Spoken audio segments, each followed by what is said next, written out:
तर ह्या बघा मी निघाली या पोरांना घेऊन फिरायला. तर आता फिरायला कुठं निघाले हे पुढं तुम्हाला दिसलंच. त्याच्या पहिले ह्या बघा ही पोर ह्या बघा किती आनंदी झाल्यात. ह्या बघा उड्याच मारायला लागल्यात. तर ह्या बघा मी आलेली आहे गार्डनमध्ये.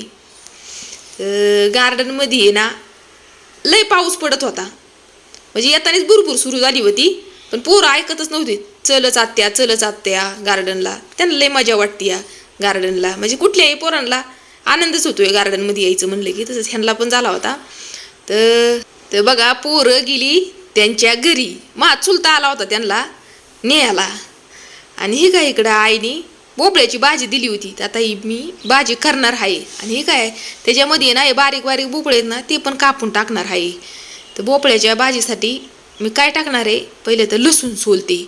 लसूण आणि हिरवी मिरची फक्त या भोपळ्याच्या भाजीमध्ये टाकतात. आता तुमच्या तिकडं काय काय टाकतात हे मला नाही माहिती.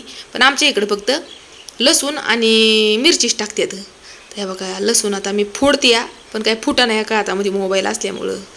तर ह्या बघा लसूण सोलला. आणि हे काय इकडे भोपळं पण बारीक बारीक कापलं. भाजी पण त्याच्या शिरा काढून भाजी पण बारीक कापलेली आहे. हे काय इकडे लसूण आणि मिरची जरा परतून घेतली. आणि हे काय बघा आपली भाजी इकडं झालेली आहे. ही भाजी ज्वारीच्या भाकरीबरोबर चांगली लागते. ही काय इकडं मी भाकर पण केली या.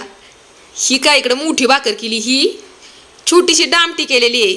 चला आता मी जेवण करणार आहे. या सगळ्यांनी जेवण करायला.